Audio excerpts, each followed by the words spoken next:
बाबा, हं? आज येताना बासुंदी घेऊन या ना. अगं, कालच आपण आईचा वाढदिवस होता म्हणून आणली होती ना.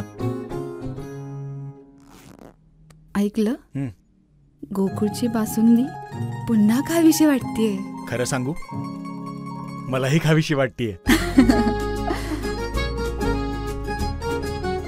पुन्हा पुन्हा खावीशी वाटणारी गोकुळ बासुंदी. त्या खून प्रकरणातील संशयित आरोपींना 5 दिवसांची पोलीस कोठडी.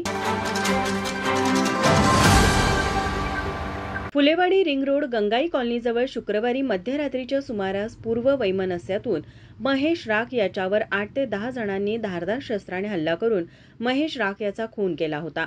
यात महेश राख याचा जागीच मृत्यू झाला होता.